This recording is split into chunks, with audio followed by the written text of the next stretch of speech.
किसी ठोस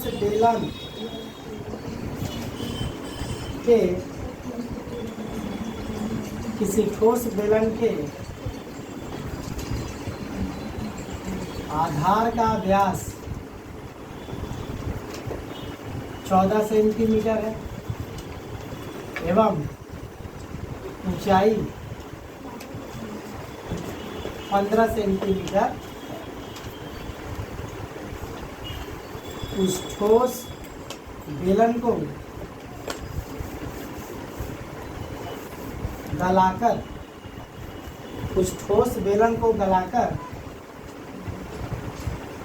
3.5 सेंटीमीटर व्यास वाले 3.5 सेंटीमीटर व्यास एवं 5 सेंटीमीटर ऊंचाई वाले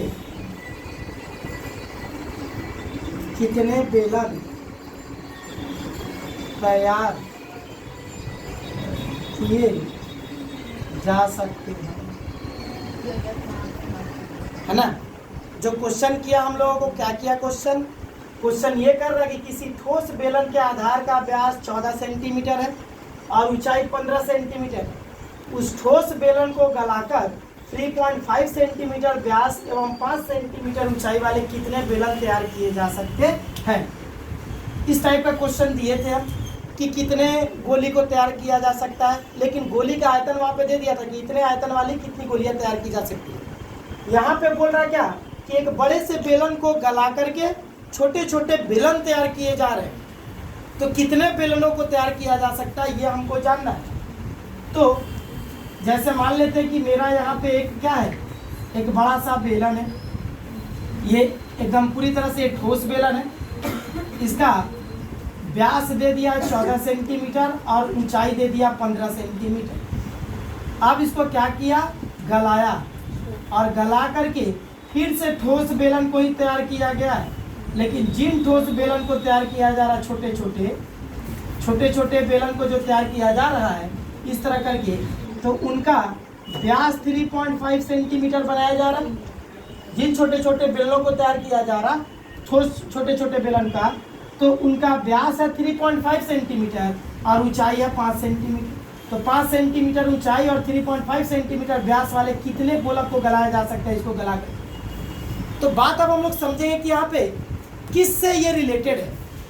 अगर इसको गलाया जा रहा है तो इसके किस भाग को पाया जा रहा है गला करके, आयतन को। अगर हम लोग ठोस बेलन को अगर गलाएंगे तो गलाने से इसके किस भाग को पाएंगे, क्षेत्रफल वाले भाग को नहीं, इसके पूरे आयतन को पाएंगे। और इसके आयतन को गला करके जिन छोटे छोटे बेलन को बनाया जा रहा है उन छोटे छोटे बेलन के आयतन को बनाया जा रहा है। मतलब आयतन गलाया और छोटे छोटे आयतन को बना रहा है। छोटे छोटे आयतन में, यह पूरे आयतन को छोटे छोटे आयतन में बांट दिया जा रहा है।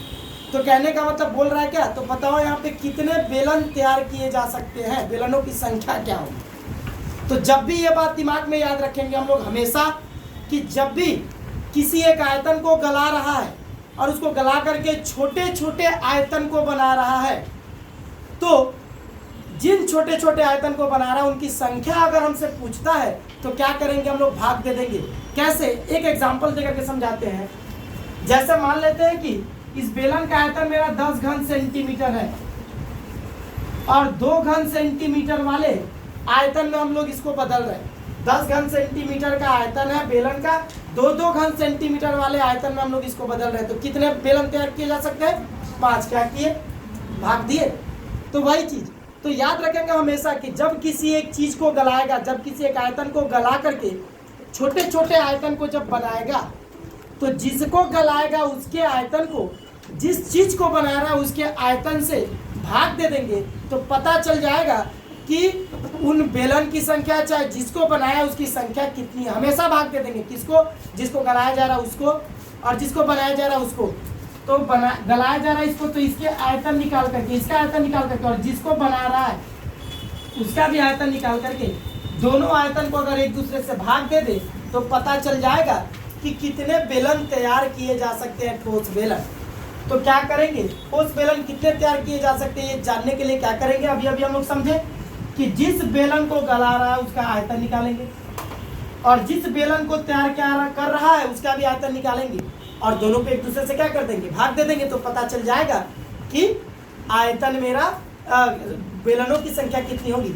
तो जब भी याद रखेंगे हम लोग दो आयतन निकाल करके, हम लोग जब भी बहुत सारे हम लोग अभी और भी आगे चैप्टर जब पढ़ेंगे तो वहाँ पे आयतन निकालने में पाई काम आएगा। रेक्टेंगुलर की वर्ड में आयताकार घन और घन में पाई नहीं आ रहा था, उसमें लंबाई चौड़ाई ऊंचाई आ रही थी, लेकिन जिस मेंसुरेशन वाले चैप्टर में चाहे जिस ज्यामितीय चित्र में वृत्त ढुक जाएगा उसके फार्मूले में पाई आना ही है।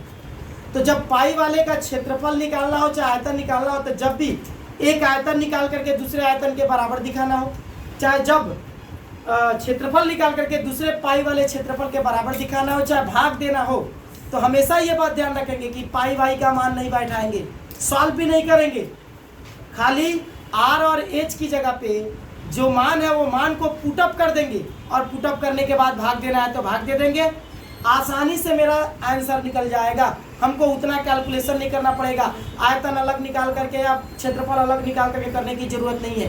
क्यों? करने से कैलकुलेशन में टाइम जाएगा, टाइम वेस्ट होगा। एक ही बार हम कर लेंगे तो आसानी से बन जाएगा। हम जैसे इस सम को बता रहे हैं कि इसमें वैल्यू को पुटअप सिर्फ करेंगे लेकिन सॉल्व नहीं करेंगे और लास्ट में देखेंगे कि कितना इजीली आसानी से इसका आंसर निकल जाएगा। तो क्या करेंगे, आयतन निकालेंगे पहले वाले बेलन का, तो लिखा जाएगा कि ठोस, तो आयतन निकालने का जो फॉर्मूला मेरा होता है वो पाई आर स्क्वायर एच, दोनों का आयतन निकालना है।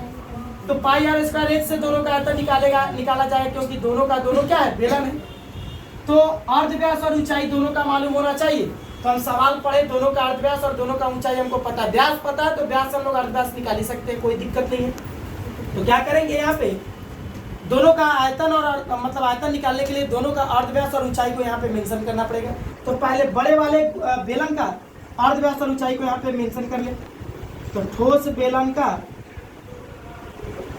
अर्ध व्यास 14 सेंटीमीटर इसका व्यास है, इसको 2 से भाग दे देंगे तो कट जाएगा 7 बार में 7 सेंटीमीटर इसका क्या मिल जाएगा हमको, व्यास, अर्ध व्यास। ठोस बेलन की ऊंचाई कितना है, 15 सेंटीमीटर। तो अब इस ठोस बेलन का आयतन निकाल लिया जाएगा कि इसका आयतन कितना है।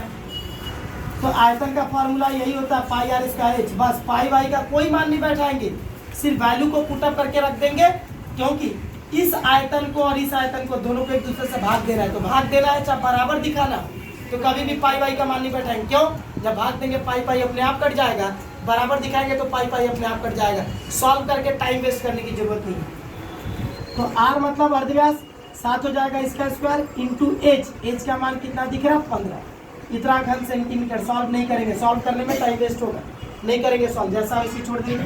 फिर दूसरे वाले बेलन का, जिस बेलन को तैयार कर रहा, तो छोटे बेलन का आयतन जब निकालेंगे तो पहले इसका अर्ध व्यास और ऊंचाई को मेंशन कर लेंगे पहले वाले की तरह। तो छोटे वाले बेलन का व्यास दिया हुआ है 3.5 सेंटीमीटर, अगर इसको 2 से भाग दे दे तो हमको क्या मिल जाएगा, अर्ध व्यास। अब क्या होगा, इसको चेंज कर देंगे दशमलव बिंदु से भिन्न में, तो पॉइंट हटा दिए, पॉइंट के बाद एक संख्या है तो एक जीरो नीचे में बढ़ा देंगे, अगर नहीं रहता नीचे में कुछ तो 10 लिखते, 1 लिख करके फिर 0 लिख देते। तो इतना सेंटीमीटर मेरा हो गया बेलन का अर्ध व्यास। छोटे बेलन की ऊंचाई कितनी है, तो छोटे बेलन की ऊंचाई हमको कितना दिया हुआ है, 5 सेंटीमीटर बोला है। तब छोटे बेलन का आयतन भी निकाला जाएगा कि छोटे बेलन का आयतन कितना है। तो फॉर्मूला यही होगा पाई आर स्क्वायर एच, तो पाई की जगह पे जैसा वैसे रखेंगे, आर स्क्वायर, आर की जगह पे इसका अर्ध व्यास छोटे वाले का इतना स्क्वायर। एक काम कर लेते, इसको काट लेते हम लोग पहले ही, 5 से कटेगा 7 बार में और 5 से कट जाएगा ये 4 बार में, तो हो जाएगा 7/4 इतना सेंटीमीटर। तो यहाँ पे हम लोग 7/4 ही बैठा देते, इतना स्क्वायर इंटू एच, एच का मतलब 5 इतना, तो इतना हो गया, इतना सेंटीमीटर क्यूब, इतना घन सेंटीमीटर। आयतन मिल गया, दोनों का आयतन मिल गया। अब जब इसको गला करके इस छोटे छोटे आयतन को तैयार किया जाएगा तो कितना बेलन तैयार होगा ये जानेंगे। तो लिखा जाएगा कि बड़े बेलन को गलाकर छोटे बेलन तैयार करने पर बेलनों की कुल संख्या कितनी हो जाएगी। तो ये जानेंगे तो क्या कर देंगे, दोनों को डिवाइड कर देंगे। तो पाई 7 स्क्वायर इंटू 15 ऊपर वाला जैसा था वैसे रहा।